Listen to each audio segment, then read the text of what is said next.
Subscribe कीजिए police media news को और पुलिस महकमे से जुड़ी हर खबर को सबसे पहले देखने के लिए बेल आइकॉन को भी दबाएं। पुलिस मीडिया न्यूज, एक सकारात्मक सोच। मोदी के तिकड़ी से पाकिस्तान में खलबली।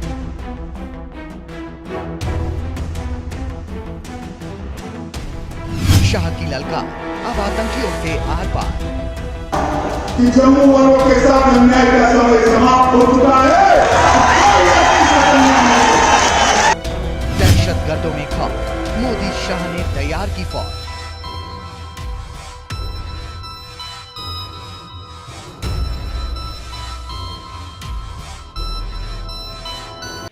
गृह मंत्री अमित शाह की ये हुंकार सुनकर आतंकियों के आका पाकिस्तान के हाथ पांव फूल गए होंगे। उन्हें समझ आ गया होगा कि उनके कायराना करतूत और हवाई मंसूबों पर करारा प्रहार करने के लिए देश तैयार है। दरअसल जम्मू के भगवती नगर के एक मंच पर जब गृह मंत्री अमित शाह एक सभा को संबोधित करने पहुंचे तो उन्होंने दो टूक कहा कि अब आतंक का खेल खत्म होने वाला है और घाटी में विकास के काम में जो अड़ंगा डालेगा उसे बख्शा नहीं जाएगा। जो विकास का युग शुरू हुआ, विकास के युग में खलल पहुंचाने वाले खलल डाल रहे, तो मैं आप सबको विश्वास दिलाने आया हूं।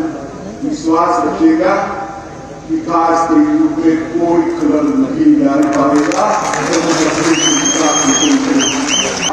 कि जम्मू वालों के साथ अन्याय का समय समाप्त हो चुका है। 5 अगस्त 2019 को जम्मू कश्मीर से 370 और 35 से हटने के बाद शाह की ये पहली यात्रा है।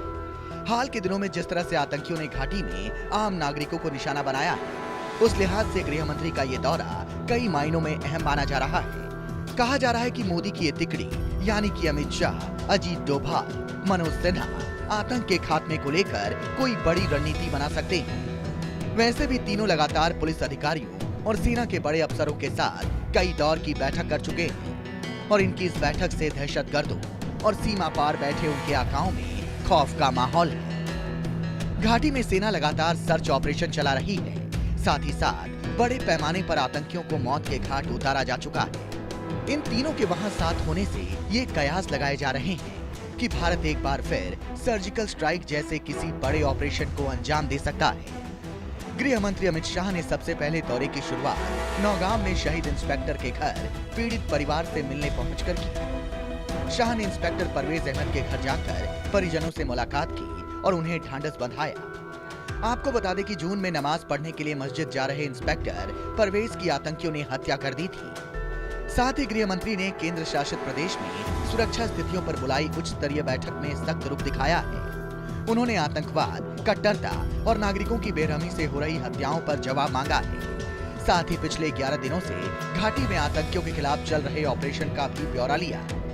अमित शाह के साथ एनएसए चीफ अजीत डोभाल भी वहां पहुंचे हैं और उनका वहां पहुंचना इस बात को और पुख्ता करता है कि अब आतंकियों को उनके ही घर में घुसकर ऐसी मौत दी जाएगी जो उसने सपने में भी नहीं सोची होगी। जम्मू कश्मीर के राज्यपाल मनोज सिन्हा ने पहले ही साफ कर दिया है कि बेगुनाहों को मारने वाले जानवरों को इस अमानवीय कृत्य की भारी कीमत चुकानी पड़ेगी। उन्होंने ये भी कहा कि प्रशासन व सुरक्षा बल तब तक चैन से नहीं बैठेंगे जब तक जम्मू कश्मीर की धरती से आतंकवाद का सफाया नहीं हो जाता।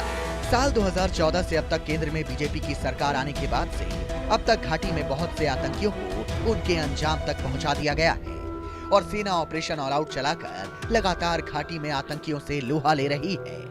गृह मंत्री अमित शाह ने आतंकी घटनाओं के पीछे पाकिस्तान का हाथ बताया और कहा कि अगर पाकिस्तान अपनी हरकतों से बाज नहीं आया तो फिर भारत के जवानों को जवाब देना अच्छे से आता है।